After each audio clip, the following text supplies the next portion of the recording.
and he's masterful. And where do you stand? We stand on the solid rock. I stand. Hymn number 223. My singers are ready? My hope is built on nothing less than Jesus' blood and righteousness.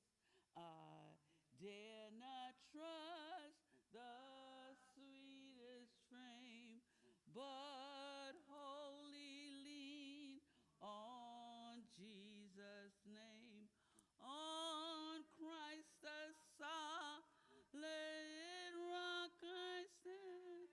All of the ground is sinking sand. All of the ground is sinking sand.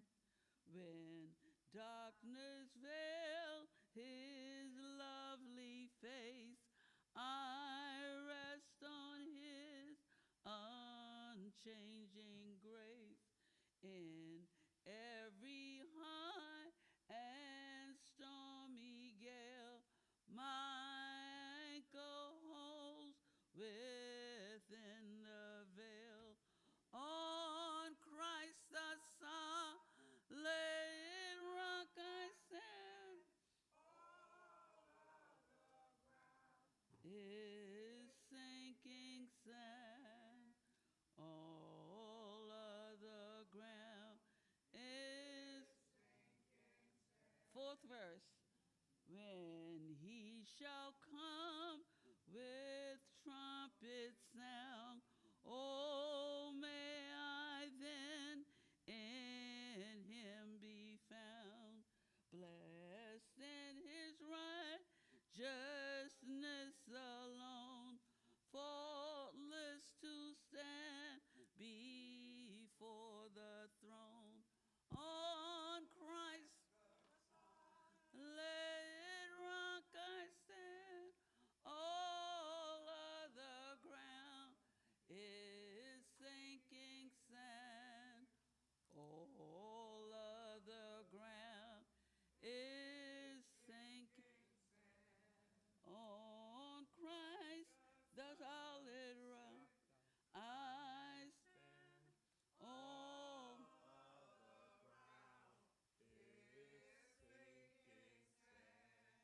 all of the ground is sinking sand. Amen, amen. And now we'll have prayer by our Deacon Rusty.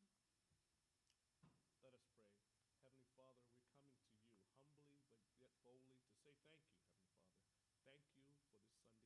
Thank you for another day that we have not seen. We ask you to have mercy on us. Forgive us for our sins, Heavenly Father. And I ask you to grant us your holy knowledge, your holy wisdom, and above all, your holy understanding as we read and study into your word, Heavenly Father. Right now, bless Deacon Gasson, all the teachers, bless our pastor, First Lady, and Tiger Assembly Baptist Church family. Right now, we ask you for extra special blessing on the teacher for this morning, Heavenly Father.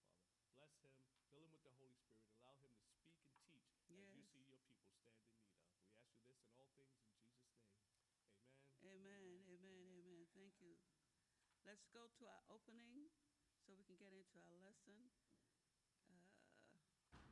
And it's coming from 1 John, 3rd chapter, verses 1 to 8. I'll read where it says director, and you will read where it says school. Amen. Behold, what manner of love the Father has bestowed upon us, that we should be called the sons of God. Therefore the world knoweth us not, because it knew him not.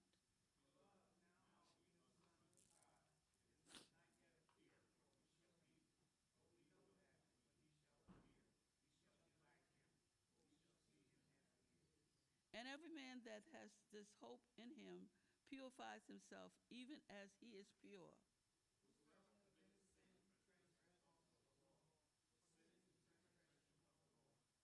And you know that he was manifest to take away our sins, and in him is no sin.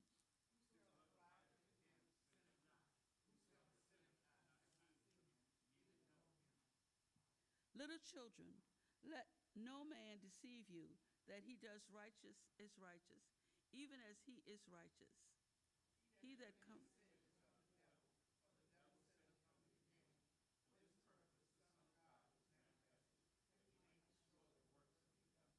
Recitation in concert, Psalms 19, 7 to 9.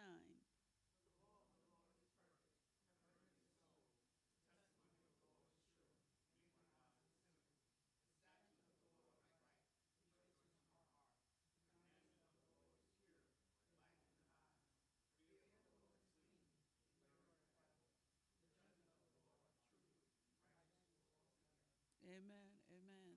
Thank you all. Let us greet our teacher this morning, Brother Sly. Hear him as he comes.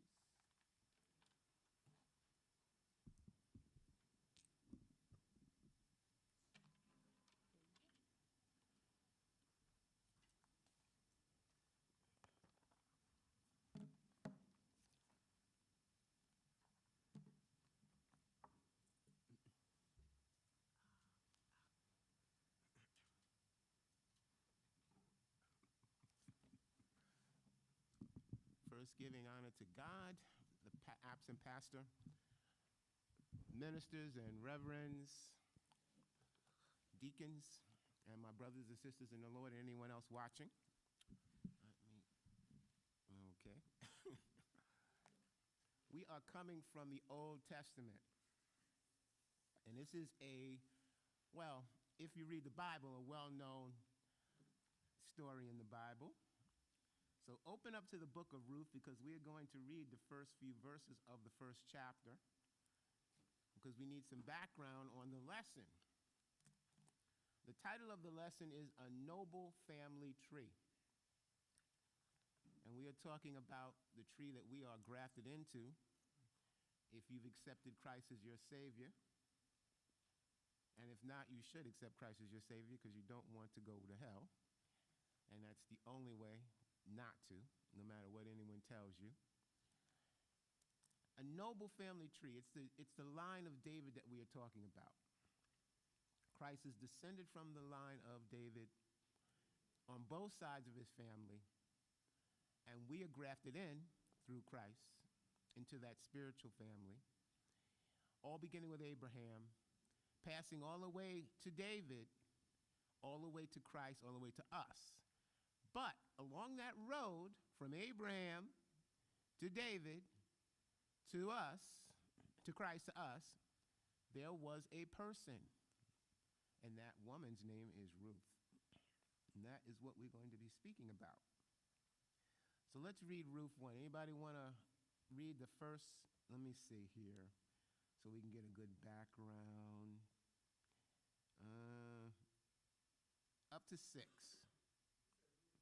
Ruth, the first chapter, 1 through 6, so we can get a background on what's happening here.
Yeah. I mean, so what happens is they're on the road, okay?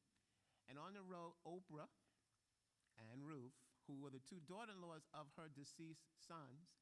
Now, here is a woman, Naomi, who, well, let's be real, had a hard luck. She had a hard knocks life, as they say.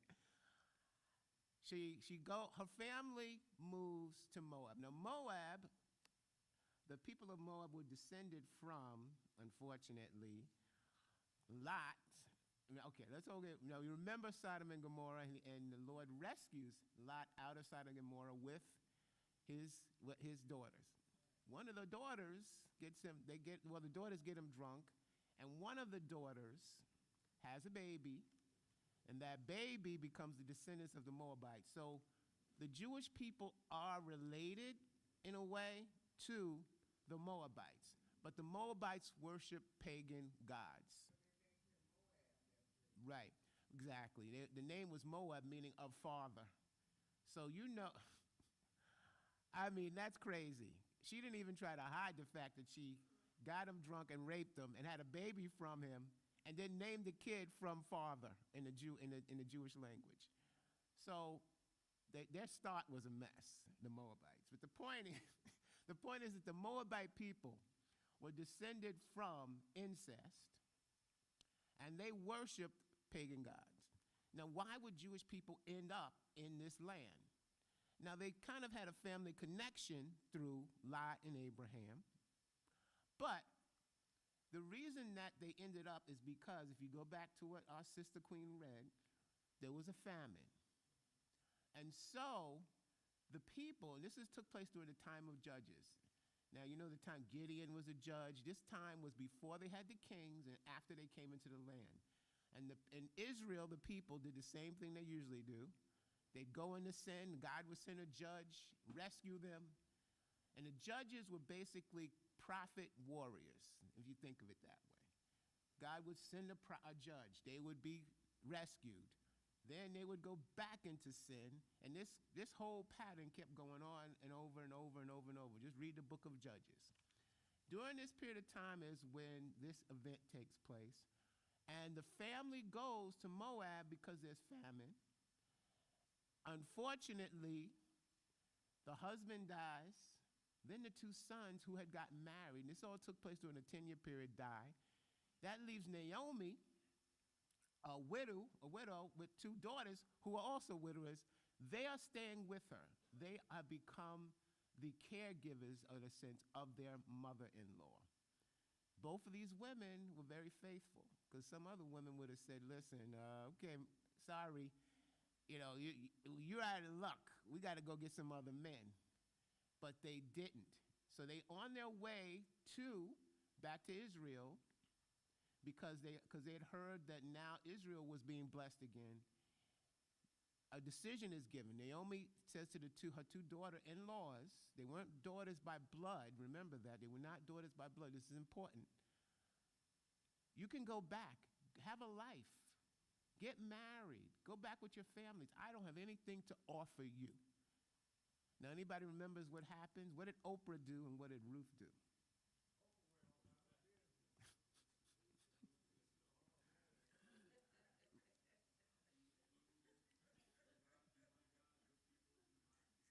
So, right, Oprah said, well, Oprah, and we can't attack Oprah too much because we have to look at in terms of reality. Oprah said, you know what, you make a good point.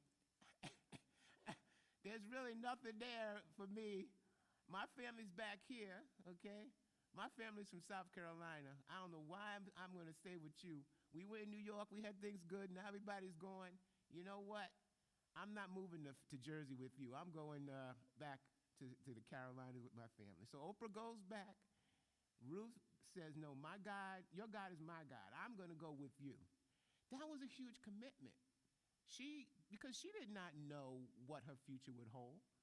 And Naomi told her, listen, I can't even have another son to help you out. There's nothing I can give you. So this was done out of love and commitment. So she goes with her. This is where we enter into this story here. This Ruth, and this story is interesting because it's told from not the man's perspective. The men are involved, but this is one of the Bible stories that show you that women, not just men, are valuable in this whole thing that we call Christianity and Judaism and Judeo-Christianity. Because if it wasn't for her womb, and let's be real, her womb, we wouldn't have Christ. Because she becomes part of the line. And I have some scriptures, background scriptures. So her commitment is a blessing to us 3,000 plus years later. And so the story is told of Ruth, but it's told from Naomi's viewpoint